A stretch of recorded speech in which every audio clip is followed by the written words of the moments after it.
Hey everyone, what is going on? Welcome back to another video here on the channel. In today's video, we're going to be talking about whether or not it's worth the upgrade going from the RC6GS radio that I have here in front of me to the newer, more elegant RC8X radio here as well. Now I'm going to go through a little bit of history before we get started, and the reason is because I want to share exactly how we got to this position here today. So here is the RC6GS radio, and this radio is very important because if you don't recall, back in the day when I was running the V1 Limitless, I ran into the typical thing with speed runs that everyone's going to eventually run into, and that is the range issue that I have with that radio. Now, I didn't want to do what I've done before in the past and go to a range booster with that radio. What I was really looking for is a really good solution that allowed me to get better range without getting a system that is really clunky, and that's what the RC6GS radio did. You guys recommended that I check out the Radiolink RC6GS, and that's what we did, and we ended up purchasing it. That solved all of the range issues. Now, this is not something that stands out specifically for this radio. Both the radios that I have in front of me have the advantage of having extra long range, all the way up to that 600 meters as advertised on these radios. And I did even a small test of this radio here on the RC6GS, and it absolutely worked all the way to 400 and 500 meters, which is well beyond where I need this radio to be.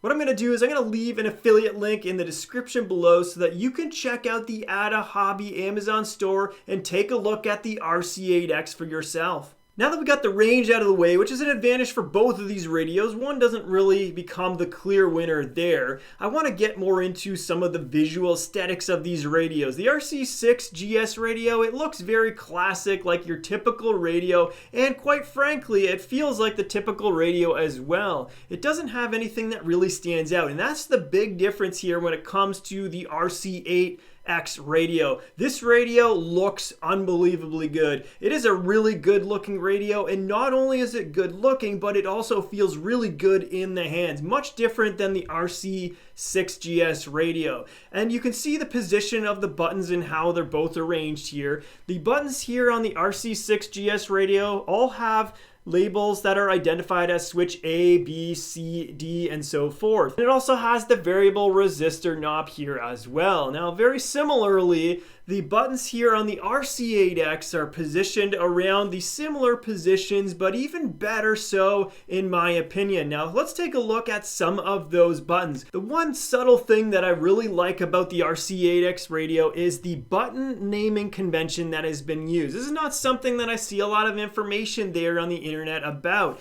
So if you look at it, you can see that some of these buttons are positioned around here, the transmitter. This is labeled as PS1, you have PS2, PS3. On the back, you even have this PS4 button here, which is nicely and conveniently located, very easy to access. You probably want something like this if you have like an engine cutoff switch that you need, or a motor cutoff switch. This would be the ideal position to put it right here, very accessible. And you also have a PS5 button found here, so PS1 all the way to 5. And PS does stand for a push switch type button. And if you look at some other areas here, you have this DL button, which is representing your dial switch number 1 here, and you have the variable resistor type switch. And when I rotate this one here around, it does feel exactly like a potentiometer would. So I would expect that within that part of the radio, that is exactly what is going on. And then what you have here is your typical trim switches that go all the way around the steering wheel. They are labeled from DT1 through DT4, representing a digital trim switch 1 through 4.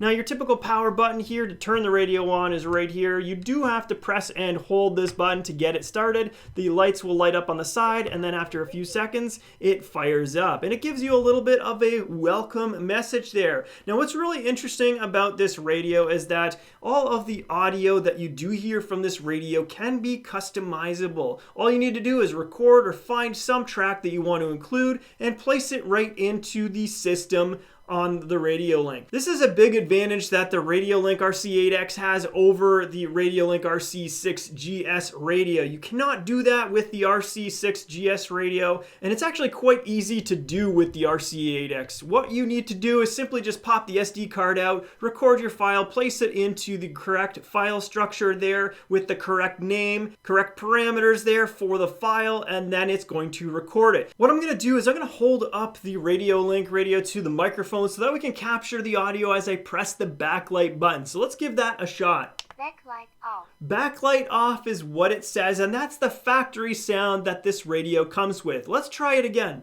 Backlight on. Backlight on. So this is of course me recording a file and placing it onto the SD card so we can see exactly how that works. And it worked quite easily, and I got it to work, and I can essentially create any type of audio track and place it right there so that the radio is going to prompt that file when you actually press that function. This is one of many functions that will be able to be customizable just by dropping the file in the correct folder here on the radio's SD card. So now what I want to do is I want to look at the RC6GS radio. Here is what we see at the main screen. So you got a little bit of a monitor that you can see for steering and throttle. You can see the connection of the radio control vehicle, and you can see the model name in the top left and the voltage of the transmitter here on the bottom right. The battery that goes into the Radiolink can be accessed through this door. What I've done is I've included a 2-cell lithium-ion battery to run this radio, and what we're going to look at is some of the menus that we can access just by holding these two buttons here. So this is what we do, is we're able to gain access to the menu, and you can see if we go through this, we can go down from language to the model that we're using. We can go through the EPA values, and there's a bunch of other menus that are accessible through here. Now you can see that the amount of information that is on the screen is limited because the actual display is quite limited there as well. So you can go into the throttle speed, you can go into throttle exponential, ABS is available there too, acceleration, and a whole bunch of other parameters here. You can see how many windows it takes to access all the different variables that we can change within this radio. So now let's do the exact same thing within the Radiolink radio here. So you can see the main menu. It's quite elegant and it's quite large. You can see all of the different channels here that are displayed 1 through 8, and we can monitor every single one of those channels live here on the screen. Here you can see that for channel 1 we get the output. So I'm going to push the brake. We can see that actually nothing is happening, and that's probably because what I have is the throttle cut here. So I'm going to turn that off, and once we start to pull the trigger here, there's the brake. I can get that brake function. Now what's really interesting here is I pull the throttle and we get this delay. So you can see this build throttle over time linearly until it reaches max, which comes right now. That's a full 6 seconds, and definitely an advantage that this Radiolink RC8X has over the Radiolink RC6. Also on the main display, we have the timers that can be started, we can stop it, we can have it reset. You get the telemetry information on the radio there as well. We don't have anything hooked up, so nothing is really showing there. You get a bunch of the digital trim outputs to see exactly what's going on with those trim values. If you want to access the menu like we did on the RC6GS, you can simply click that, and there's a lot more functionality here that's available because of the options and features that the RC8X has over the RC6GS radio. So you can see we're going to go through and we can simply just scroll all the way through, and then within a couple scrolls you can get all the way to the very bottom. You can access all of these menus very quickly and easily. I can also show you within the SD card, if we click this here, you gain access to all the folders that are on this SD card. If you want to go and enter a certain track in here to change the sound, you just have to do that within the correct area, in which case if I look at these ones and we want to go and find the backlight, I can simply navigate to the screen that has the backlight here. I think it is actually one of the pages 7. There it is. I actually made a copy so I don't lose the originals there. And then you have backlight on and backlight off. Changing one of those tracks is exactly what I did. One of the things I do want to talk about in the top right of the screen, you can see the voltage is actually fluctuating there between 7.9 and 8.0, probably because the voltage is right smack in between those two values.